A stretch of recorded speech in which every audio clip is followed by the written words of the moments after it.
আজকে তাহলে আমরা কি শিখবো? চেঞ্জিং এর কোনটা? চেঞ্জিং এর কি? অ্যাফার্মেটিভ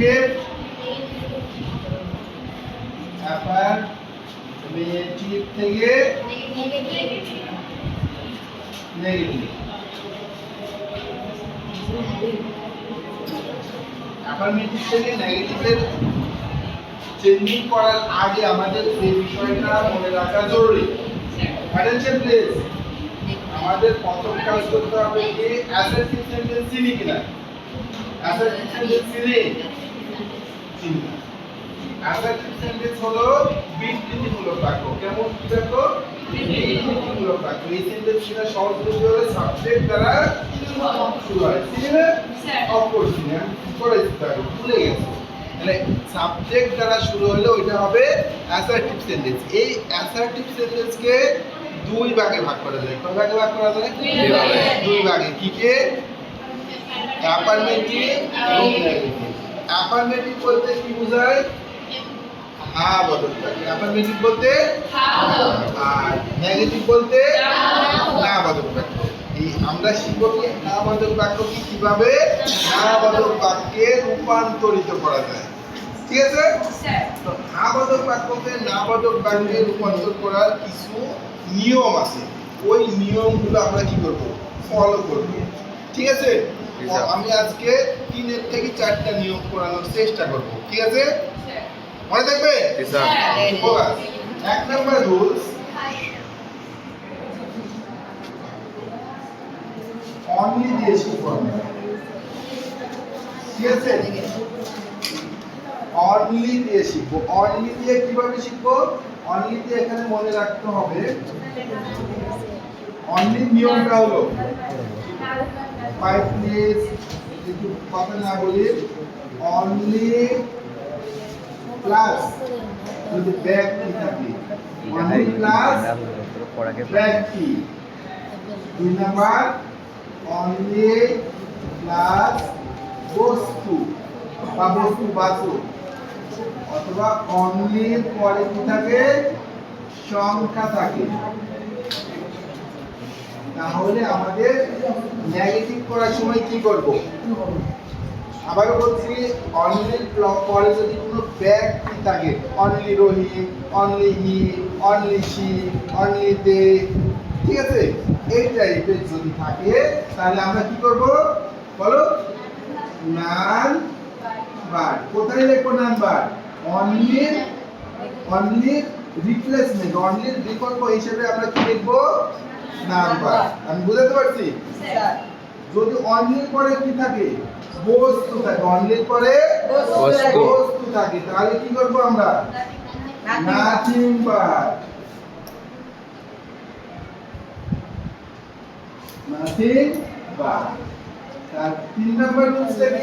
অনলি পরে যদি সংখ্যা থাকে। আচ্ছা, অনলি পরে বস্তু যেটা বলছিলাম, যেমন only book, only shaving, only apples, only pen, এই টাইপের বুঝাবে। তখন আমরা ওই অনলিটাকে চেঞ্জ করে নাথিং বার দেব।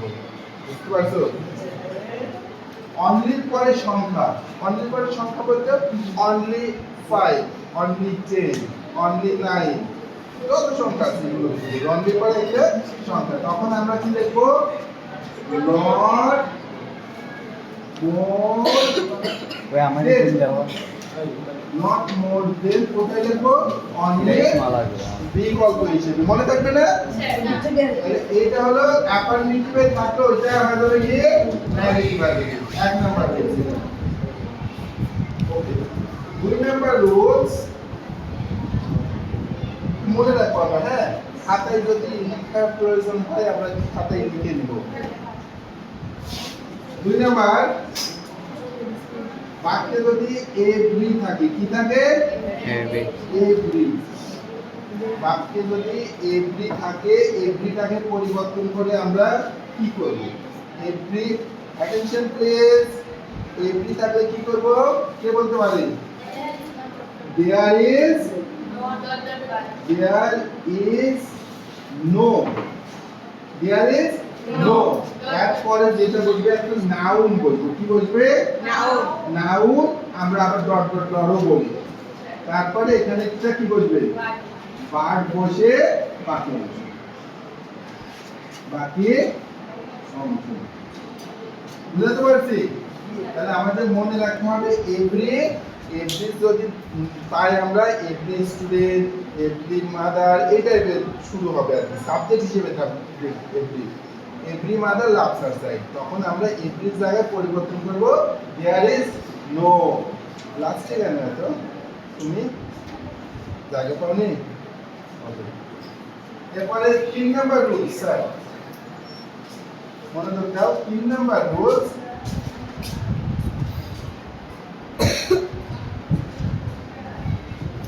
যদি মাস্ট পাই, কার্যকারী ভার্ব হিসেবে যদি কি পাই, মাস্ট, অথবা কি পাই বলো তো, হ্যাভ টু, কি পাই, হ্যাভ টু, অথবা কি পাই, হ্যাজ টু। এই তিনটার কোনোটা যদি আমরা পাই, আবারও বলি, মাস্ট অথবা হ্যাভ টু অথবা হ্যাজ টু পেলে কি করবো আমরা, আমরা এইটার বিকল্প হিসেবে can not but, can not but ব্যবহার করব। আমি বলতে পারছি এই তিনটা আজকে আমরা যদি এক্সাম্পল দিয়ে বুঝাই তাহলে আমার মনে হয় আরেকটু ভালো বুঝবে, তাই না? এটা লিখে তোমরা কমপ্লিট তোমাদের আমি একটু বুঝে দেব, ঠিক আছে? কমপ্লিট, ভেরি গুড, ঠিক আছে বুঝে দিলাম। না না ঠিক আছে না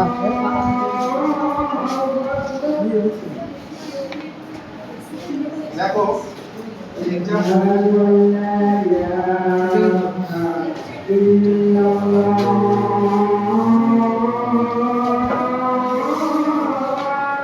প্রথমে অনলি দিয়ে শিখছিলাম, তাই না? মনে করো সেন্টেন্সের মধ্যে লেখা আছে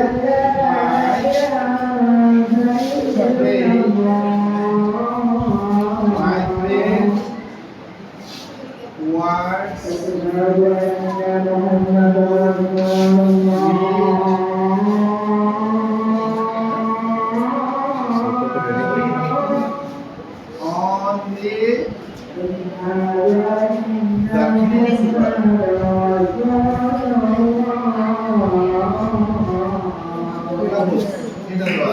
তাহলে এই সেন্টেন্সে আমাদের রুলস কোনটা বলো তো? রুলসে পড়ছে কোনটা? অনলি। অনলি কোথায় আছে? ব্যক্তির পূর্বে আছে, বস্তুর পূর্বে আছে, না সংখ্যার পূর্বে আছে? ব্যক্তি। এখানে প্রিন্সিপাল হলো কোনো একজন ব্যক্তিকে বোঝাচ্ছে, আর ঠিক ব্যক্তির পূর্বে অনলি দেওয়া আছে, তাই তো? তাহলে আমাদের আনসারটা কি হবে? আমাদের আনসার জানালা। এই যে জানালা ম্যাডাম, এই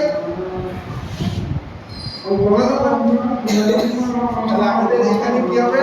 আনসারটা আমরা পুরোটা লিখে ফেলবো, শুধু অনলি চেঞ্জ করব।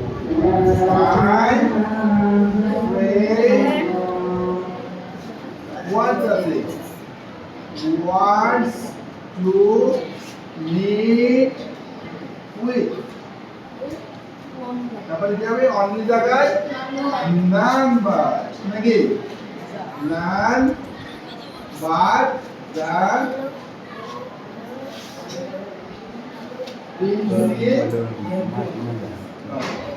নান। বুঝা গেছে না? স্যার, পরিবর্তনটা হলো এইখানটা। 2 number,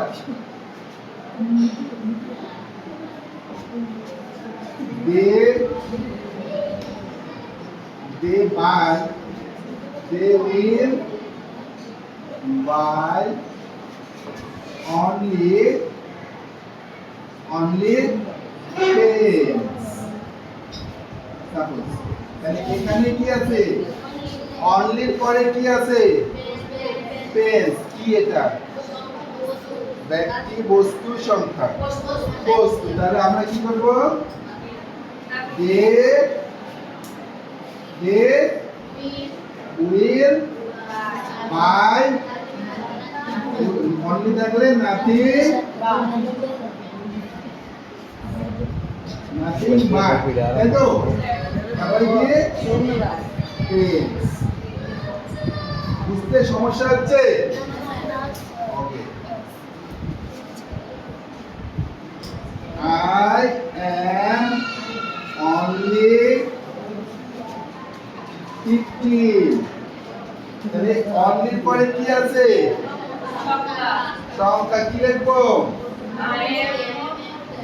I am not more than 15. তাই তো? হয়ে গেল। তাহলে অনলি রুলসটা কি আমরা বুঝতে পারছি? এটা আরো বোঝাতে হবে। Thank you. তাহলে আমি পরের রুলসে যাচ্ছি, হ্যাঁ?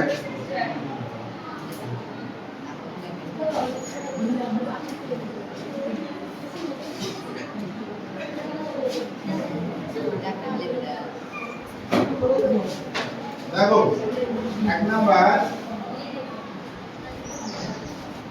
Every student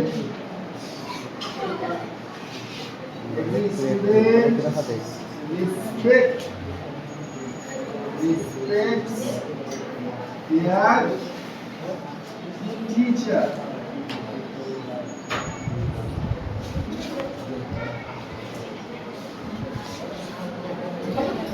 Every student respects his teacher. তাই তো? তাহলে এইটা কি হবে? চেঞ্জ করলে এভরির জায়গায় কি লিখি আমরা? There is no. তাহলে এভরি চেঞ্জ হয়, আমরা কি লিখবো? There is no. তারপরে কি বলছে? নাউন বলছে। এভরির পরে যে শব্দটা এটাই হলো নাউন। তাহলে স্টুডেন্ট বসে দেবো। বুঝাতে পারছি? স্টুডেন্ট। এরপরে কি আসবে? একটা বাট আসবে। বাট। তারপরে বলছি বাকি অংশ যা আছে তাই হবে। Respect his teacher. আশা করি বুঝছো। আরেকটা উদাহরণ দিই।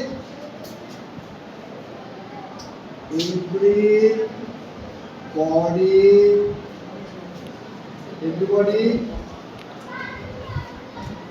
knows her. তাহলে এটা কি করব? কে বলতে পারে? কে পারবে? anybody? কেউ পারবে না?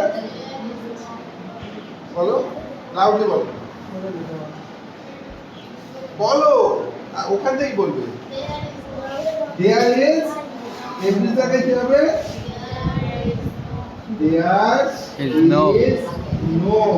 এরপরে body। এরপর বার